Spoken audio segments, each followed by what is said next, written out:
Gitu environmental monitoring ya. Selanjutnya 258 adalah formulation, khusus ini berlaku untuk feed. Jadi Bapak Ibu yang hadir di sini, kalau ada yang memproduksi feed ya, bukan food ya, feed, sekali lagi feed itu adalah food untuk non human ya. Nah, persyaratan ini berlaku. Jadi akan dicek formulasinya ya, prosedur bagaimana memformulasikan, dan ingredientnya itu harus dijamin aman untuk animal, begitu ya.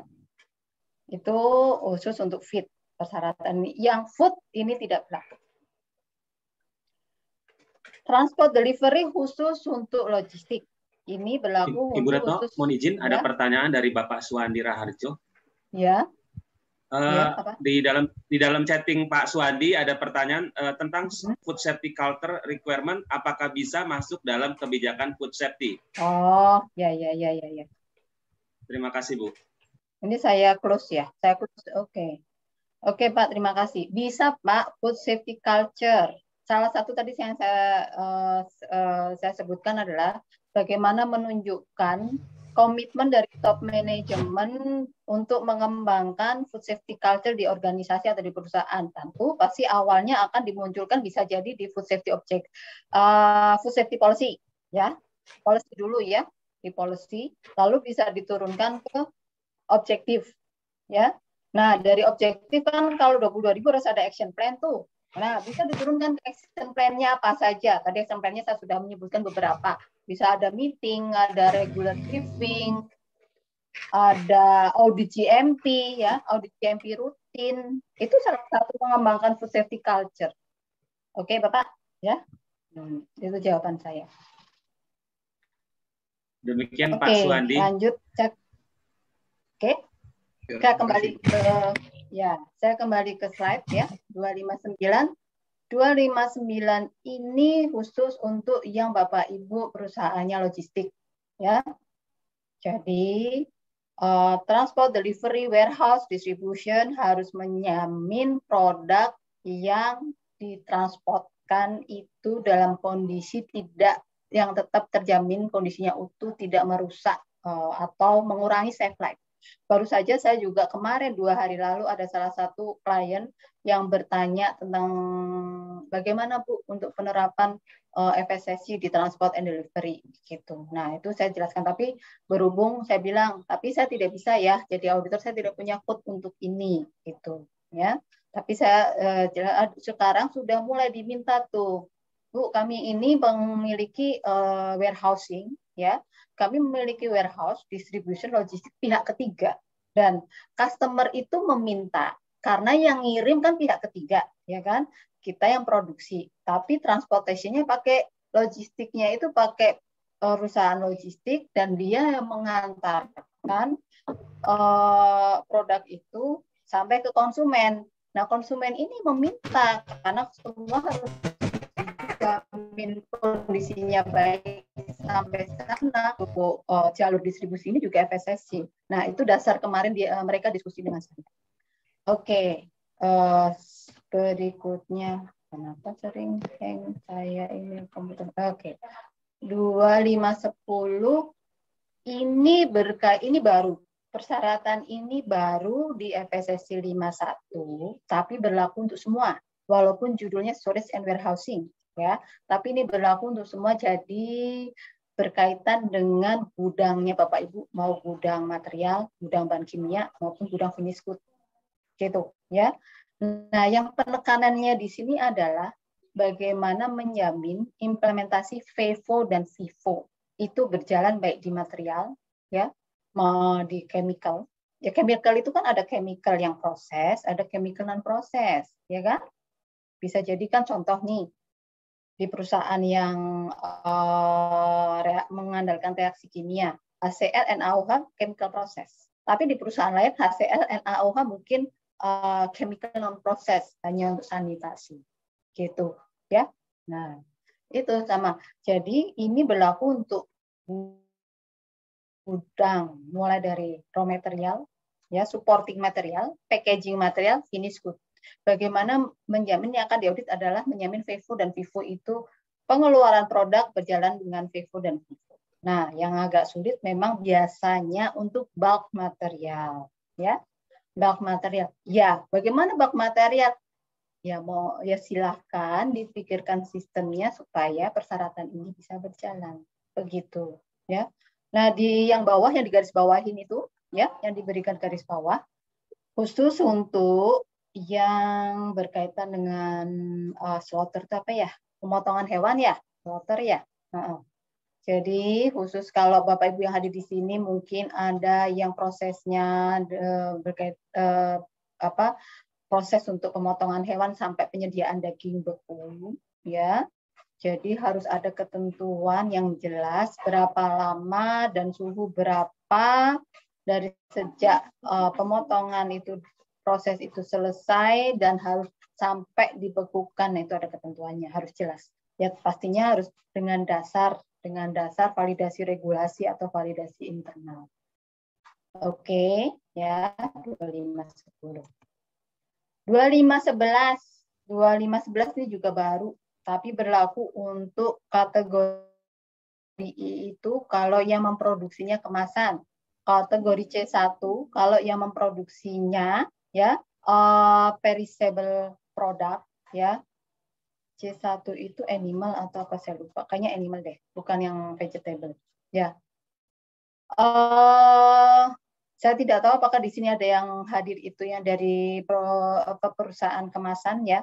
Nah, perusahaan kemasan ini harus menjamin bahwa misalnya kemasan itu untuk ditujukan, jadi bukan hanya kemasan yang membungkus biasa, tapi dia punya fungsi khusus untuk menjaga safe life, ya, misalnya vacuum, ya, vacuum pack. Nah, bagaimana persyaratan dari bahannya dan bagaimana bisa membuktikan bahwa kemasan tersebut memang bisa berfungsi sebagai yang diinginkan gitu. Itu maksud yang A.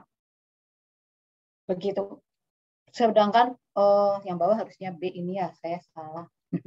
Yang bawah B itu untuk yang C1 ya. Untuk yang tadi berkaitan dengan farming, ya. Nah, itu harus ada inspeksi di kandang, inspeksi di area pemotongan dan sebagainya. Itu. Nah, ini baru lagi 2512 PRP verification. Implementasinya ini cukup lumayan membuat saya sering berdiskusi panjang dengan klien gitu. Sebetulnya mungkin sebagian udah berjalan. Mungkin Bapak Ibu mengenalnya dengan GMP audit ya, atau hygiene inspection ya. Banyaklah yang menyebutnya, ada yang hygiene inspection, ada GMP audit, ada mungkin sanitation inspection dan sebagainya, atau personal hygiene check. Silakan menyebutnya apapun. Tetapi ini bagian dari food safety culture, persyaratan ini. Bagaimana menjamin PRP verification itu berjalan rutin dengan baik di perusahaan Bapak Ibu. Ya kalau yang sudah rutin, inspeksi kebersihan, inspeksi personel hygiene-nya berjalan minimal secara random setiap bulan, gitu. Itu sudah bagus, gitu ya. Ya. Tetapi buat yang belum berjalan, sering bertanya kenapa Bu harus seperti itu? Ya saya menjawab FSSI yang meminta, bukan begitu. Memang ini bagian dari membangun food safety culture, ya. Jadi apakah harus setiap bulan? Karena di persyaratannya memang tertulis contoh setiap bulan, ya. FSSI mengatakan bahwa kalau bisa setiap bulan. Kami selaku auditor dan yang sudah di training juga sempat menanyakan gitu, apakah memang harus, saya mengatakan, kalau tidak berjalan setiap bulan, apakah itu NC? Saya bilang, tidak juga sih, bukan berarti harus setiap bulan, memang betul.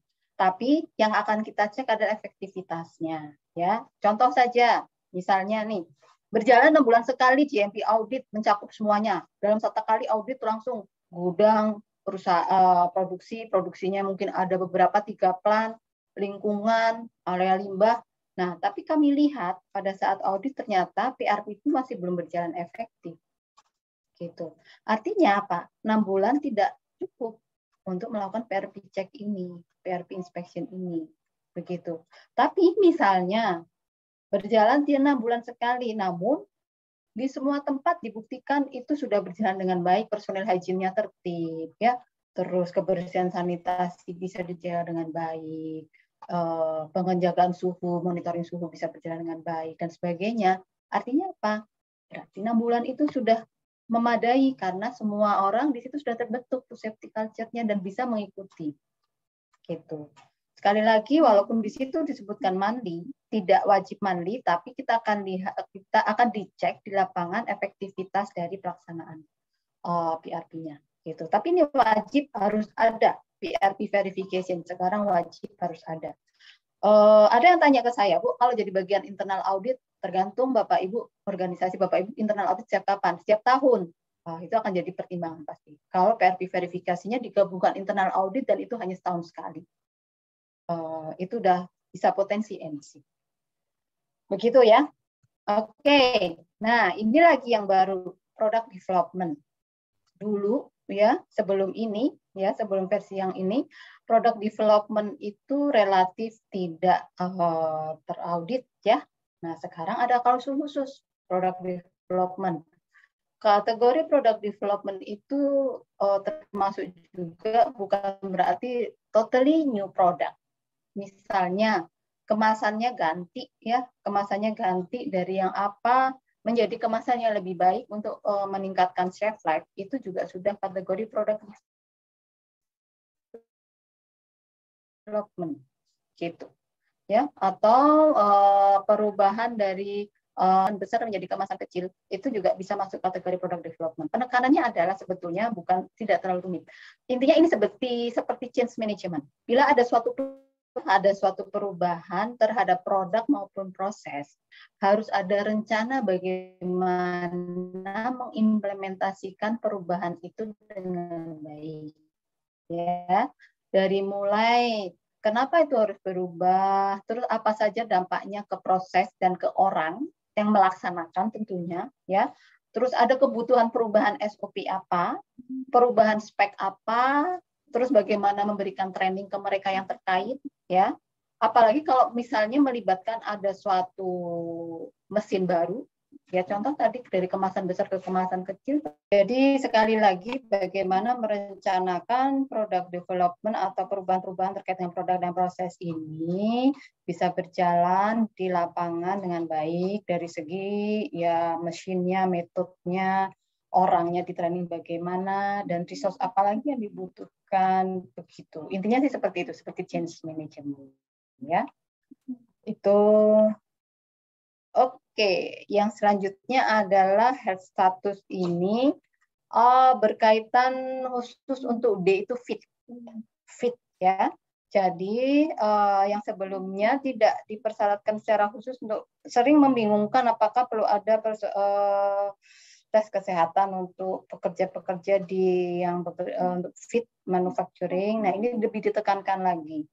Jadi statusnya sama untuk food dan fit, personal hygiene dan medical, ya statusnya sama persyaratannya. Nah, 2515 ini berkaitan dengan multi-set certification. Akan sangat jarang sekali ini bisa diterapkan. Mungkin akan saya skip. Karena untuk FSSC atau food atau ISO 22000 akan disebut sebagai multi-site bila, maaf saya ambil adapter dulu. Bila site itu lebih dari 20. Dan apakah di sini yang hadir di sini ada yang memiliki set sampai 20? Mungkin tidak ada ya. Jadi itu hanya bisa dianggap multi-set bila jumlah set itu lebih dari 20 ya. Jadi kesimpulannya adalah kalau misalnya perusahaan, suatu organisasi atau perusahaan punya plan di Jakarta, kemudian ada site di Jawa Timur, itu akan dianggap menjadi dua organisasi yang berbeda, ya, kecuali punya 20 itu di atas Yang ke-21 baru dianggap sebagai multisite. Jadi saya skip saja ya, karena mungkin selama ini sih saya belum menemukan yang multisite ini.